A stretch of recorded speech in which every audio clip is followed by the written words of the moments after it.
My brothers and sisters, we live in a time where anxiety has become so common that we almost wear it as part of our identity. We say, I'm just stressed, that's how life is, and we move on. But have we ever paused to ask ourselves a deeper question? Why is my heart so restless when I believe in a Lord who controls everything? Anxiety is not always a sign of weakness. Sometimes it is a reminder that the heart is still holding too tightly to things it was never meant to control. We plan, we worry, we replay scenarios.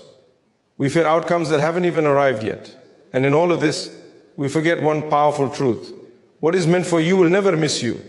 And what is not meant for you will never reach you. True tawakkul is not just a word we say when things go wrong. It is a state of the heart. It is doing your best, tying your camel, and then sleeping peacefully because you know who is in charge. When you truly rely on Allah, your heart learns to breathe again. The weight begins to lift not because the problems disappear, but because you finally understand that you are not carrying them alone. So today, let us reflect. If anxiety still grips our hearts, maybe it is not because Allah has abandoned us, but because we have not fully let go. And when you let go for the sake of Allah, He replaces fear with calm, confusion with clarity, and heaviness with a peace that the world can never offer. Anxiety is often treated purely as an emotional or psychological issue, something to be silenced, medicated, or ignored. But when we look deeper, anxiety can also be a spiritual signal. It is the heart's quiet alarm telling us that something is out of balance. Many times, that imbalance comes from trying to hold on to control that was never ours to begin with. As human beings, we like certainty. We like guarantees. We want to know how things will turn out, when they will happen, and whether they will go our way. When life refuses to give us those answers, the heart tightens, the mind races, and anxiety settles in. At its core, anxiety often comes from attachment to outcomes. We say we trust Allah, yet our hearts remain restless because we are still emotionally tied to a specific result. We tell ourselves, I'll be at peace once this works out, or I'll be happy when this problem ends. In doing so, we unknowingly make our inner peace dependent on circumstances rather than on our relationship with Allah. When the outcome feels uncertain or delayed, fear grows. That fear is not always about the situation itself, but about losing control over it. True tawakkul challenges this need for control. It reminds us that our role in life is effort, not outcome. We are commanded to strive, to plan, to work hard, and to make wise decisions. But once we have done what is within our capacity, the result no longer belongs to us. Anxiety creeps in when we cross that boundary, when we continue to carry the burden of results after we have already done our part. It is like planting a seed, watering it, and then digging it up every day to see if it has grown. The constant interference does not help the plant, it only destroys it. The heart was not designed to carry the weight of tomorrow. Allah never asked us to manage the universe. Yet we exhaust ourselves trying. We worry about provision, even though it was written before we were born. We fear loss, even though nothing can leave our lives without His permission. We panic about the future, while forgetting that the one who took care of us yesterday is still the same today, and will be the same tomorrow. Anxiety, in this sense, becomes a reminder that we have shifted our focus from the Creator to the creation, from trust to fear. Letting go does not mean giving up or becoming careless. It means releasing the illusion that we are in control of everything. It means accepting that sometimes doors will close despite our best efforts, and sometimes doors will open in ways we never imagined. Anxiety often grows when we resist this reality. We keep asking, why is this happening? Instead of asking, what is Allah teaching me through this? The first question fuels frustration, the second nurtures growth. When a person begins to practice true tawakkul, something subtle but powerful happens. The heart learns to rest. Problems may still exist, challenges may still come, but they no longer dominate the soul. There is a quiet confidence that settles in, A certainty that whatever unfolds is not random, not cruel, and not meaningless. Even pain begins to carry purpose. Anxiety loses its grip because the heart is no longer fighting the decree, it is flowing with it. Many people say they have faith, yet their nights are sleepless and their days are heavy with worry. This does not mean they are bad believers.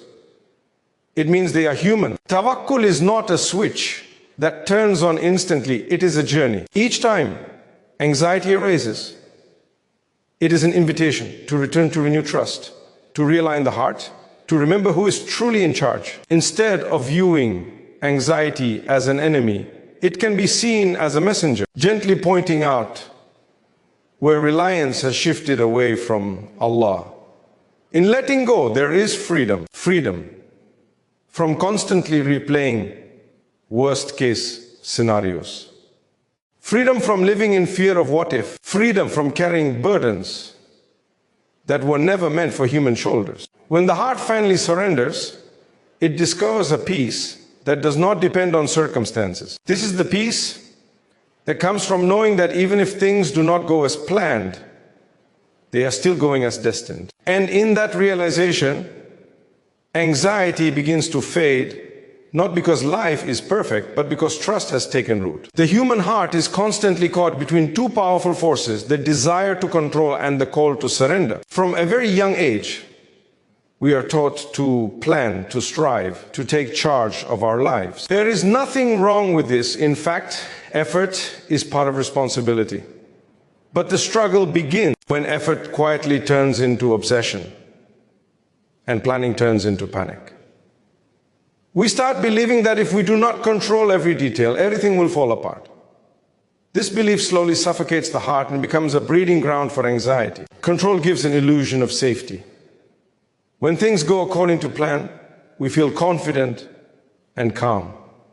But life has a way of reminding us that no matter how carefully we plan, unexpected twists will come. A door closes suddenly, a timeline changes. A loss occurs without warning. In those moments, the illusion shatters and anxiety rushes in. Not because the situation itself is unbearable, but because the heart was clinging to control rather than certainty in Allah. The tighter we hold on to control, the harder it hurts when life pulls it away. Surrender, on the other hand, feels frightening at first. To the ego, surrender sounds like weakness. It feels like letting go of safety, of power, of certainty. But in reality, surrender is not about losing strength, it is about redirecting it. It is the moment when the heart says, I have done what I can, and now I trust the one who can do what I cannot. This is where true tawakkul begins, not when everything is going well, but when the heart chooses trust even in uncertainty. The struggle between control and surrender is deeply human. We want answers now. We want clarity immediately. We want guarantees. Yet Allah, in His wisdom, often gives us just enough light for the next step, not the entire path. Anxiety grows when we demand to see the whole staircase while standing on the first step. Surrender teaches patience. It teaches us to walk forward, even when the full picture is hidden, trusting that the one guiding us sees what we cannot. Many people exhaust themselves trying to manage outcomes that were never placed in their hands. They replay conversation, overthink decisions, and carry guilt for things beyond their control. This constant mental effort drains the soul. Surrender does not. There is responsibility, but it draws a clear boundary. You are responsible for intention and effort. Allah is responsible for results. When this boundary is ignored, anxiety thrives. When it is respected, peace begins to grow. There is also fear attached to surrender, the fear of loss. We worry that if we let go, things will fall apart. But what we often fail to realize is that holding on too tightly can also destroy. Relationships suffer when control replaces trust. Faith weakens when fear replaces reliance. Even personal growth is stunted when we refuse to release what is no longer meant for us. Surrender is not loss, it is alignment. It is allowing things to unfold as they are meant to, not as we desperately wish them to be. When a person learns to surrender, their relationship with anxiety changes. The mind may still present worries, but the heart no longer panics. There is an inner dialogue that says, I don't have all the answers, but I know who does. This does not remove challenges, but it softens their impact. Hardship becomes easier to carry when you know it is not random. Even delays start to make sense when you trust that timing is part of divine wisdom, not neglect. Surrender also teaches humility. It reminds us that no matter how intelligent, experienced, or prepared we are still servants, not controllers of destiny. This humility is not humiliating, it is liberating. It lifts the unrealistic pressure of being perfect, of making no mistakes, of predicting the future. Anxiety often comes from expecting too much from ourselves and too little from Allah. Surrender reverses this imbalance. In the end, peace is not found in controlling life, but in trusting its creator. The heart was never meant to sit on the throne of control. It was meant to bow in reliance. When surrender replaces struggle, the heart learns to rest. And in that rest, anxiety loses its power not because life becomes predictable, but because trust becomes stronger than fear. Many people misunderstand tawakkul and think it means doing nothing, waiting for miracles, or stepping back from responsibility.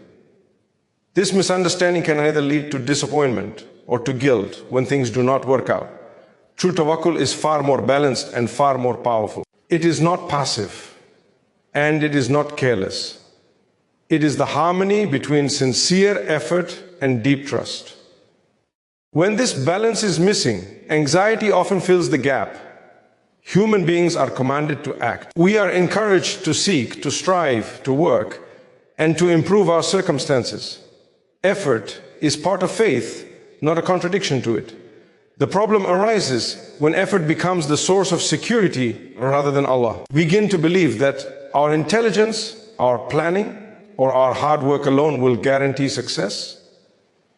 When outcomes then fail to match expectations, the heart collapses under disappointment and fear. Anxiety grows because the heart placed its trust in effort instead of the one who gives effort its results. True tawakkul teaches us to give effort its rightful place. You do what you can to the best of your ability with sincerity and excellence. You prepare, you plan, you seek advice, and you take the necessary steps. But once you have done this, you consciously release the outcome. You do not obsess over what you cannot change. You do not punish yourself for results beyond your control. You accept that effort is your duty, but results belong to Allah alone. This release is where peace begins. Anxiety often comes from carrying the weight of outcomes after effort has already been made. The mind keeps replaying scenarios, wondering if a different choice would have led to a better result. This mental loop serves no purpose, yet it drains the soul. Tawakkul breaks this cycle by reminding the heart that nothing happens without divine permission. If something did not work out, it does not mean your effort was wasted or your prayers were ignored. It means there is wisdom beyond what you can see at this moment. There's also anxiety in waiting. You have done everything you can, yet the answer has not come. The delay itself becomes a test. Without tawakkul, waiting turns into frustration and doubt. With tawakkul, waiting becomes worship. It becomes an act of trust, a quiet declaration that you believe Allah's timing is better than your own. This does not mean the heart feels nothing. It means the heart chooses patience over panic. True tawakkul also protects a person from arrogance in success. When things go well, the heart does not become inflated with pride, because it knows the result was not earned by effort alone. Gratitude replaces arrogance. This balance keeps the soul grounded. Anxiety is not only born from fear of failure, but also from fear of losing success. Tawakkul frees the heart from both extremes. Whether the outcome is ease or hardship, the heart remains anchored. Many people say, I trust Allah, yet their behavior shows constant worry and fear. This does not mean they are hypocritical, it means they are learning. Tawakkul is not proven by words spoken in comfort, but by the calm maintained in uncertainty. Each anxious thought is an opportunity to realign.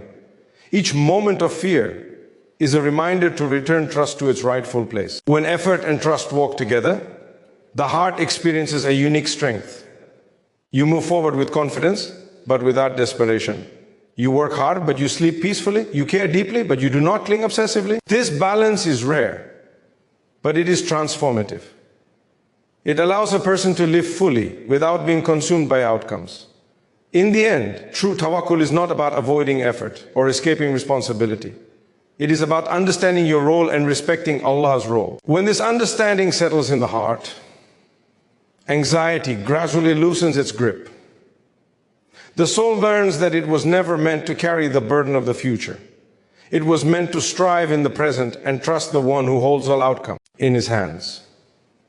Letting go of outcomes while holding firmly onto faith is one of the most difficult lessons for the human heart. We are deeply emotional beings, and our emotions naturally attach themselves to results. We want things to work out a certain way, within a certain time, and according to a certain vision we have created in our minds. When that vision begins to slip away, fear enters, followed by anxiety. The heart starts to question, to worry, and sometimes even to despair. Yet faith was never meant to be built on outcomes. It was meant to be built on trust in Allah regardless of outcomes. Attachment to outcomes often disguises itself as sincerity. We tell ourselves that we want something badly because it is good, because it will bring happiness, or because it seems like the right path. While these intentions may be genuine, the danger lies in believing that our chosen outcome is the only way goodness can reach us. When we think this way, we limit the mercy and wisdom of Allah to our own understanding. Anxiety grows because the heart feels that if this one outcome fails, everything fails. Faith, however, teaches us that Allah's goodness is not confined to a single door. Letting go does not mean the desire disappears. You can still hope, still pray, still ask Allah with sincerity and persistence. The difference lies in what your heart leans on. A heart that has let go says, I ask you for what I want, but I trust you with what is best. This kind of faith is deeply freeing. It removes the pressure of needing to know the future. It allows the heart to remain soft, even when things unfold differently than expected. Anxiety thrives when faith becomes conditional. When we say, I will trust Allah if this works out, or I will be at peace once this happens, we unknowingly place our faith on trial. The heart becomes unstable, rising and falling with circumstances. Letting go of outcomes stabilizes faith. It shifts trust from the temporary to the eternal, from events to the one who controls events. This does not make pain disappear, but it gives pain meaning and boundaries. Pain is felt, but it does not consume. One of the hardest moments to let go is when effort has been sincere and prayers have been many. The heart whispers, I did everything right, so why did this not happen? In these moments, faith is tested at its deepest level. Letting go here does not mean suppressing disappointment. It means refusing to let disappointment turn into doubt. It means believing that Allah's refusal is not rejection and His delay is not neglect. Often, what feels like loss is actually protection, and what feels like silence is actually preparation. Holding on to faith while releasing outcomes requires humility. It requires admitting that our vision is limited while Allah's knowledge is complete. We see moments, He sees lifetimes. We see pain now, He sees ease later. Anxiety often comes from demanding immediate understanding. Faith teaches us to trust even when understanding does not come. This trust does not make us passive, it makes us resilient. When outcomes no longer define your faith, your heart becomes lighter. You are no longer constantly evaluating your life through success or failure. Instead, you measure it through closeness to Allah. This shift changes everything. A closed door no longer feels like humiliation. It feels like redirection. A delay no longer feels like punishment. It feels like timing. Even unanswered prayers take on a new meaning, becoming deposits for the hereafter or shields from unseen harm. Letting go is a continuous process. The heart naturally wants to hold on, and faith gently teaches it to release again and again. Each time anxiety arises, it is an opportunity to practice this release, not by denying emotions, but by guiding them back to trust. Over time, the heart learns that peace does not come from controlling outcomes, but from surrendering them to Allah while remaining firm in belief. In this balance, something beautiful happens. Faith becomes stronger, not weaker. Hope remains alive, but it is no longer desperate. The heart still dreams, still strives, still prays, but it rests in the knowledge that whatever unfolds is unfolding under divine care. And in that realization, anxiety loses its grip, because the heart finally understands that it was never alone, never abandoned, and never responsible for outcomes beyond its reach. True peace is something every heart longs for, yet very few know where to find it. Many search for it in stability, in people, in achievements, or in having life unfold exactly as planned. When these things are present, the heart feels calm, but only temporarily. The moment they shift, peace disappears and anxiety returns. This is because the peace that depends on circumstances is fragile by nature. Lasting peace is not found in what happens around you, but in who you are connected to. When the heart reconnects with the divine plan, it begins to experience a calm that is deeper than situations and stronger than uncertainty. The divine plan is often misunderstood as something distant or intimidating, as though it removes choice or effort. In reality, it is a mercy unfolding moment by moment. Every experience, whether ease or hardship, carries purpose. Anxiety grows when life feels random, when pain feels meaningless, and when hardship feels personal. Reconnecting with the divine plan reminds the heart that nothing is wasted. Every delay teaches patience, every loss refines reliance, and every hardship carries a lesson that draws the believer closer to Allah. When a person believes deeply that their life is being guided, not abandoned, their perspective changes. Anxiety often asks, what if everything goes wrong? Faith responds, what if this is exactly what I need right now? This shift does not deny difficulty, it reframes it. The heart stops fighting reality and starts learning from it. Peace enters not because the problem is solved, but because the heart trusts the wisdom behind it. Reconnecting with the divine plan also restores meaning to patience. Without faith, patience feels like forced waiting. With faith, patience becomes an act of worship. Every moment endured with trust is counted, seen, and rewarded. Anxiety weakens when patience is no longer empty time, but sacred time. The heart finds comfort in knowing that even silent struggles are known to Allah. Even tears shed alone are recorded. And even confusion has a place in the greater story being written. Another source of anxiety is the fear of being forgotten or overlooked. People worry that their prayers are not heard, that their efforts are unseen, or that their pain does not matter. Reconnecting with the divine plan reassures the heart that Allah is closer than it feels. Silence is not absence. Delay is not denial. Sometimes Allah allows the heart to sit in uncertainty so it learns reliance, sincerity, and humility. These qualities cannot be developed in comfort alone. When the heart is aligned with the divine plan, comparison begins to fade. Much anxiety comes from looking at others and feeling left behind. Why are their lives easier? Why did they receive what I prayed for? Faith reminds us that every soul is on a unique path, with a unique pace and a unique test. What is a blessing for one may be a burden for another. The divine plan is perfectly tailored, even when it does not feel fair in the moment. This understanding protects the heart from envy and resentment, both of which fuel anxiety. Peace deepens when the heart learns to trust the unseen. Not everything will make sense in this life. Some questions will remain unanswered. Some wounds will not fully heal here. Reconnecting with the divine plan expands the heart as vision beyond the present moment. It reminds the believer that this life is not the final chapter. Just as reward and clarity are promised, even if delayed. This long view softens the intensity of present struggles. As the heart continues to return to this awareness, anxiety loses its dominance. It may still visit, but it no longer rules. The heart learns where to place its weight. It leans on remembrance, on prayer, on gratitude, and on hope. Slowly the restlessness fades, replaced by a steady calm that does not depend on perfect circumstances. In reconnecting with the divine plan, the heart finally understands that peace was never missing, it was misplaced. It was always available through trust, but the heart was searching elsewhere.